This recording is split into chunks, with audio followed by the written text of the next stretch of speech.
this generation of athletes wants to train in ways that are effective. And a lot of training methods are effective, but not as effective. And they want to train in the most effective possible way. What is the purpose of this drill?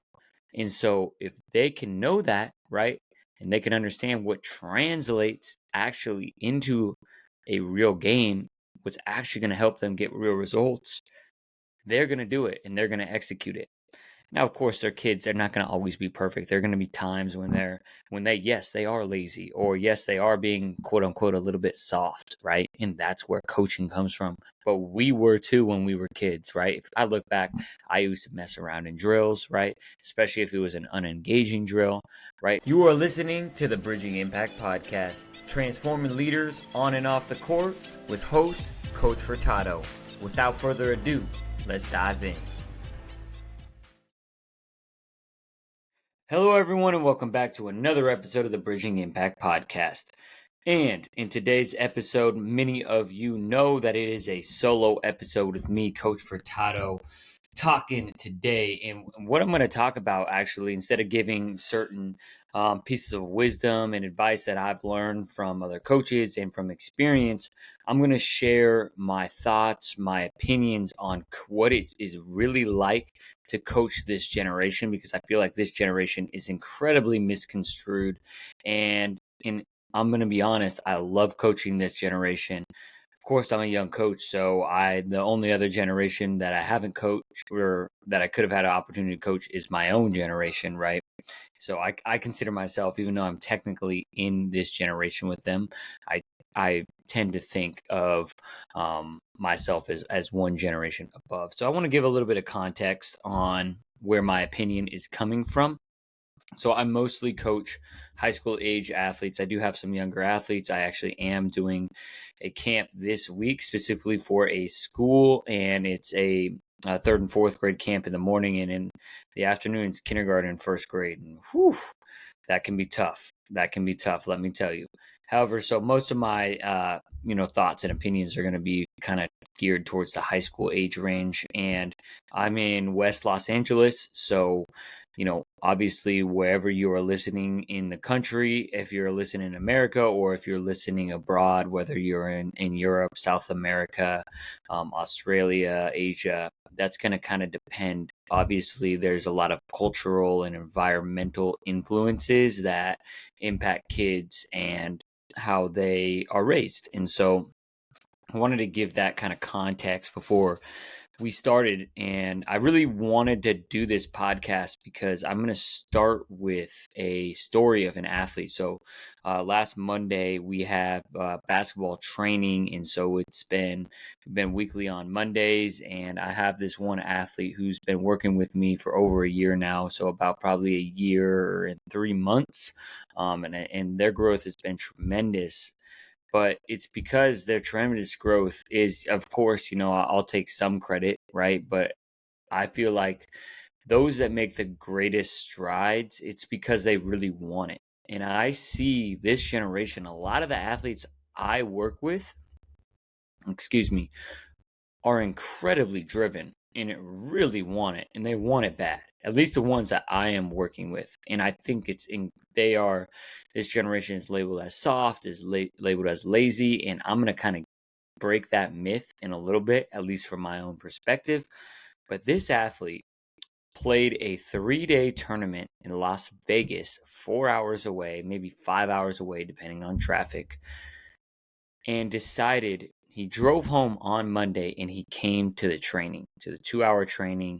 He texted me, Coach, I'm gonna be a couple minutes late. That it was at like 6:08, and he was in there competing the entire time, no complaints, no anything. That's how bad this athlete wants it. And if I'm gonna be honest, he is probably, if the other athletes are gonna look up to someone, he is someone who's incredibly driven, who is research backed, who takes full advantage of the internet and doing his research. And so yes, he is a special athlete in the way that he approaches his life, but I also have a lot of other athletes that are very similar.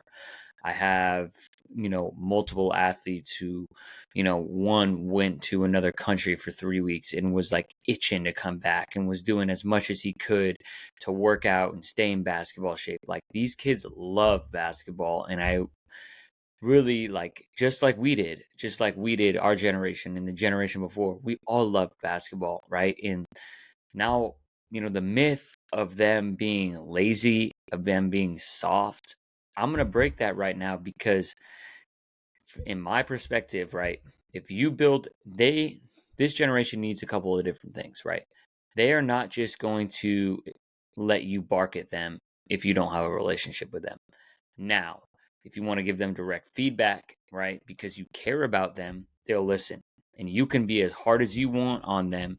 If they know you care about them, right? I've laid into some kids when I coach, right? I coach them intensely, right? The kids I coach the hardest are the kids I have the best relationships with. They want to be coached hard. They want to get better, but they want the people that are pushing them and coaching them to give a shit about them. That is what the difference is. Number two, on like sort of the, again, kind of the soft thing or the lazy thing, this generation of athletes wants to train in ways that are effective. And a lot of training methods are effective, but not as effective. And they want to train in the most effective possible way. What is the purpose of this drill? And so if they can know that, right, and they can understand what translates actually into a real game, what's actually going to help them get real results, they're going to do it and they're going to execute it. Now, of course, they're kids. They're not going to always be perfect. There are going to be times yes, they are lazy, or yes, they are being quote unquote a little bit soft, right? And that's where coaching comes from. But we were too when we were kids, right? If I look back, I used to mess around in drills, right? Especially if it was an unengaging drill, right? It's like sometimes we have these thoughts around, when we were doing this, we did this, this, and this, and we did it perfectly. Like, you would go back, there was no way you did it perfectly. Now, I think that maybe the generation before me, so I'm a generation, I'll consider myself a very young millennial, or a very old Gen Z, whatever. It doesn't matter what it is. Now, maybe, the Gen X and the boomers, right? They were coached in different ways, and that's probably, a little bit removed. However, we evolve, right? If you want to be, you can still coach kids as hard as you did back then. You just got to care about them first. You can't be an a-hole, right? You can't, right? The word is going to go around. It's going to travel fast, and there's so many options. I don't know about where you are listening from. There's so many options in Los Angeles. If you're an a-hole, if you're a bad coach, if you don't care about kids, they're going to take their money and their time somewhere else. They're going to take their development somewhere else. So again, it may be more challenging in a smaller community, like where I was from. I was very fortunate to have great coaches, right? But then you have less options for coaches. But the youth basketball world has exploded. The youth sports world has exploded. It's a bigger industry than the NFL. The youth sports industry is a bigger industry than the NFL. There's got to be choices in most places where you are listening. Again, I would love to hear what y'all's thoughts are on this generation, because I feel like if you are an effective coach, which is why you should be listening to the podcast, right, on different effective coaching methods, on how you can be engaging, on how you can care more and build better relationships, and how you can actually give criticism that they will receive. I'm not saying I'm a perfect coach. I have a lot of things I'm still working on, right? But I just wanted to put this out there as a public service announcement that this generation is just as ambitious, is just as driven, is just as tough as the last generation. And if you don't think so, then either number one, you're not challenging them enough, or you don't have a good enough relationship with them, and you need to figure out which one of the two it is. So those are my thoughts for today's podcast. Appreciate you all listening. I will have a mental skills coach on for you all next week. I'm excited to have another guest on because I get an opportunity to learn and become a better coach myself. So, Coach Furtado, thank you for listening to this episode of the Bridging Impact Podcast.